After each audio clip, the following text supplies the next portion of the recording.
Friends, Karnataka ರಾಜ್ಯ ಇಲ್ಲಿ ನೋಡಿ, ತೋಟಗಾರಿಕಾ ಇಲಾಖೆಯಲ್ಲಿ ಖಾಲಿ ಇರತಕ್ಕಂಥ ಹುದ್ದೆಗಳ ನೇಮಕಾತಿಗೆ ಸಂಬಂಧಪಟ್ಟಂತೆ ಆಸಕ್ತ ಮತ್ತು ಅರ್ಹ ಅಭ್ಯರ್ಥಿಗಳು ಸದರಿ ಹುದ್ದೆಗಳಿಗೆ ಅರ್ಜಿ ಸಲ್ಲಿಸಲು ನಿಗದಿಪಡಿಸಿದ ದಿನಾಂಕದ ಒಳಗಾಗಿ ಅರ್ಜಿಗಳನ್ನು ಸಲ್ಲಿಸಬೇಕಾಗುತ್ತೆ. ಹಾಗೆ ಈ ಒಂದು ಹುದ್ದೆಗಳಿಗೆ ಸಂಬಂಧಪಟ್ಟಂತೆ ವಿದ್ಯಾರ್ಹತೆ, ವೇತನ ಶ್ರೇಣಿ, ವಯೋಮಿತಿ, ಅರ್ಜಿ ಶುಲ್ಕ, ಹಾಗೆ ಹೇಗೆ ಅಪ್ಲೈ ಮಾಡಬೇಕು, ಎಲ್ಲ ಹುದ್ದೆಗಳ ಸಂಪೂರ್ಣ ವಿವರವನ್ನು ವಿಡಿಯೋದಲ್ಲಿ ನೀಡಲಾಗಿದೆ. ವಿಡಿಯೋನ ಕೊನೆವರೆಗೆ ನೋಡಿ. ಇನ್ನು ಫ್ರೆಂಡ್ಸ್, ಇಲಾಖೆ ಹೆಸರು ಕರ್ನಾಟಕ ರಾಜ್ಯ ತೋಟಗಾರಿಕಾ ಇಲಾಖೆ. ಹಾಗೆ ಹುದ್ದೆಗಳ ಹೆಸರು ವಿವಿಧ ಹುದ್ದೆಗಳಿದ್ದಾವೆ. ಒಟ್ಟು ಹುದ್ದೆಗಳು ಇಲಾಖೆಯಲ್ಲಿ 4319 ಹುದ್ದೆಗಳಿಗೆ ನೇಮಕಾತಿ ಇರುತ್ತೆ. ಅರ್ಜಿ ಸಲ್ಲಿಸುವವರಿಗೆ ಆನ್ಲೈನ್ನಲ್ಲಿ ಆಫಿಷಿಯಲ್ ವೆಬ್ಸೈಟಿಗೆ ಹೋಗಿ ನೀವು ಅರ್ಜಿಗಳನ್ನು ಸಲ್ಲಿಸಬೇಕಾಗುತ್ತೆ. ಹಾಗೆ ಇನ್ನು ಫ್ರೆಂಡ್ಸ್, ಹುದ್ದೆಗಳ ವಿವರವನ್ನು ನೋಡೋದಾದರೆ ಹಿರಿಯ ಸಹಾಯಕ ತೋಟಗಾರಿಕಾ ನಿರ್ದೇಶಕರು 256 ಹುದ್ದೆಗಳಿದೆ ನೋಡಿ. ಇನ್ನು ಮಾಸಿಕ ವೇತನ 52,000ದಿಂದ 97,000ವರೆಗೆ ಪರ್ ಮಂತ್ ಸ್ಯಾಲ್ರಿ ಆಗಿರುತ್ತೆ. ಶೈಕ್ಷಣಿಕ ವಿದ್ಯಾರ್ಹತೆಯನ್ನು ನೋಡೋದಾದರೆ ತೋಟಗಾರಿಕಾ ವಿಷಯದಲ್ಲಿ BSc ಅಥವಾ ಪದವಿ ಪಡೆದಿದ್ದರೆ ನೀವು ಅರ್ಜಿಗಳನ್ನು ಸಲ್ಲಿಸಬಹುದು, ಅಥವಾ ಸ್ನಾತಕೋತ್ತರ ಪದವಿಯನ್ನು ಹೊಂದಿದ್ದರೂ ಕೂಡ ನೀವು ಅರ್ಜಿಗಳನ್ನು ಸಲ್ಲಿಸಬಹುದಾಗಿರುತ್ತೆ. ಇನ್ನು ಸಹಾಯಕ ತೋಟಗಾರಿಕಾ ನಿರ್ದೇಶಕರು 475 ಹುದ್ದೆಗಳಿದ್ದಾವೆ. ಹಾಗೆ ಮಾಸಿಕ ವೇತನ 43,000ದಿಂದ 83,000 ಇರುತ್ತೆ. ಶೈಕ್ಷಣಿಕ ಪದವಿ BSc ಪದವಿ ಅಥವಾ ಸ್ನಾತಕೋತ್ತರ ಪದವಿ ಕೇಳಿದ್ದಾರೆ ನೋಡಿ. ಹಾಗೆ ಇನ್ನು ಸಹಾಯಕ ತೋಟಗಾರಿಕಾ ಅಧಿಕಾರಿ 1,136 ಹುದ್ದೆಗಳಿದ್ದಾವೆ. 40,000ದಿಂದ 78,000 ಪರ್ ಮಂತ್ ಸ್ಯಾಲ್ರಿ ಆಗಿರುತ್ತೆ. ವಿದ್ಯಾರ್ಹತೆಯನ್ನು ನೋಡೋದಾದರೆ BSc ಅಥವಾ ಒಂದು ಡಿಗ್ರಿ ಹೊಂದಿದ್ದರೆ ನೀವು ಅರ್ಜಿಗಳನ್ನು ಸಲ್ಲಿಸಬಹುದು. ಇನ್ನು ತೋಟಗಾರಿಕಾ ಸಹಾಯಕ 926 ಹುದ್ದೆಗಳಿದ್ದಾವೆ. ಮಾಸಿಕ ವೇತನ 23,000ದಿಂದ 47,000 ಇರುತ್ತೆ. BSc ಅಥವಾ ಪದವಿ ಹೊಂದಿದ್ದರೆ ನೀವು ಅರ್ಜಿಗಳನ್ನು ಸಲ್ಲಿಸಬಹುದು. ಹಾಗೆ ಇನ್ನು ಪ್ರಥಮ ದರ್ಜೆ ಸಹಾಯಕರು ನೋಡಿ 311 ಹುದ್ದೆಗಳಿದ್ದಾವೆ. ಮಾಸಿಕ ವೇತನವನ್ನು ನೋಡೋದಾದರೆ 27,000ದಿಂದ 52,000 ಪರ್ ಮಂತ್ ಸ್ಯಾಲ್ರಿ ಆಗಿರುತ್ತೆ. ಇನ್ನು ಶೈಕ್ಷಣಿಕ ವಿದ್ಯಾರ್ಹತೆಯನ್ನು ನೋಡೋದಾದರೆ ಯಾವುದೇ ಡಿಗ್ರಿ ನೋಡಿ, ಕ್ಲಿಯರ್ ಮೆನ್ಷನ್ ಮಾಡಿದ್ದಾರೆ, ಎನಿ ಡಿಗ್ರಿ ಹೊಂದಿದಂಥ ಅಭ್ಯರ್ಥಿಗಳು ಅರ್ಜಿಗಳನ್ನು ಸಲ್ಲಿಸಬಹುದು.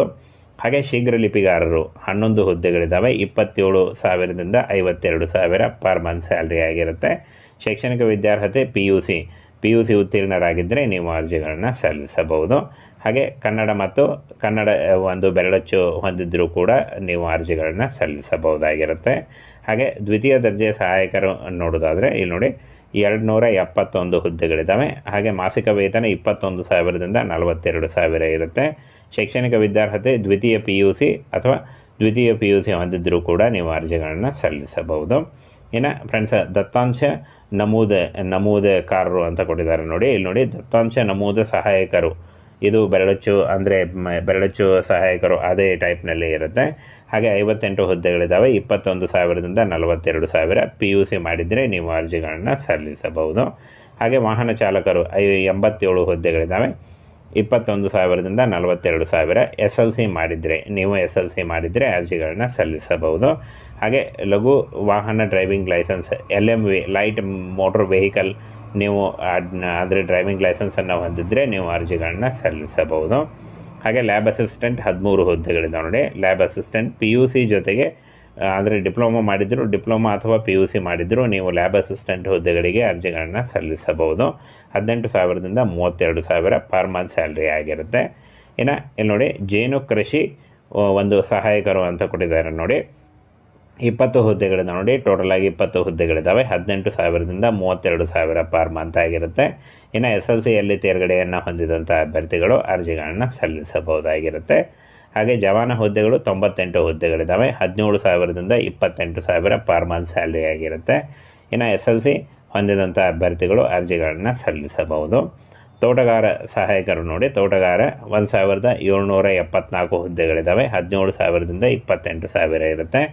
SLC ಮಾಡಿದರೂ ಕೂಡ ನೀವು ಅರ್ಜಿಗಳನ್ನು ಸಲ್ಲಿಸಬಹುದು. ಇಷ್ಟೊಂದು ಹುದ್ದೆಗಳಿದ್ದಾವೆ. ಈ ಒಂದು ಹುದ್ದೆಗಳಿಗೆ ಆಯ್ಕೆ ಮಾಡಿಕೊಂಡು ನೀವು ಅರ್ಜಿಗಳನ್ನು ಸಲ್ಲಿಸಬಹುದಾಗಿರುತ್ತೆ.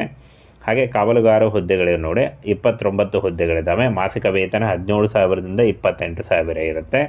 ಇನ್ನು ಶೈಕ್ಷಣಿಕ ವಿದ್ಯಾರ್ಹತೆ SSLC ಆಗಿದ್ದರೆ ನೀವು ಕಾವಲುಗಾರ ಹುದ್ದೆಗಳಿಗೆ ಅರ್ಜಿಗಳನ್ನು ಸಲ್ಲಿಸಬಹುದು. ಇನ್ನು ಆಯ್ಕೆ ವಿಧಾನವನ್ನು ನೋಡೋದಾದರೆ ಹುದ್ದೆಗಳಿಗೆ ನೇರ ನೇಮಕಾತಿ ಹಾಗೂ ಸ್ಪರ್ಧಾತ್ಮಕ ಪರೀಕ್ಷೆ ಮತ್ತು ಮುಂಬಡ್ತಿಯ ಮೂಲಕ ಆಯ್ಕೆಯನ್ನು ಮಾಡಿಕೊಳ್ಳಲಾಗುವುದು ಅಂತ ಹೇಳಿದ್ದಾರೆ. ಸ್ಪರ್ಧಾತ್ಮಕ ಪರೀಕ್ಷೆ ಇರುತ್ತೆ. ಸ್ಪರ್ಧಾತ್ಮಕ ಪರೀಕ್ಷೆಯ ಮೂಲಕ ಆಯ್ಕೆಯನ್ನು ಮಾಡಿಕೊಳ್ಳಲಾಗುತ್ತೆ.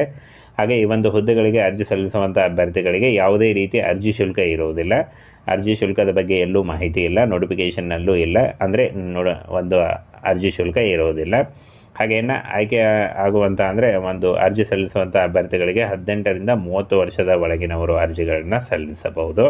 ಹಾಗೆ OBC ಮತ್ತು ಜನರಲ್ ಅಭ್ಯರ್ಥಿಗಳಿಗೆ 3 ವರ್ಷದ ವಯೋಮಿತಿ ಸಡಿಲಿಕೆ ಇದ್ದರೆ, SC/ST ಅಭ್ಯರ್ಥಿಗಳಿಗೆ 5 ವರ್ಷಗಳ ಒಂದು ವಯೋಮಿತಿ ಸಡಿಲಿಕೆ ಕೂಡ ಇರುತ್ತೆ.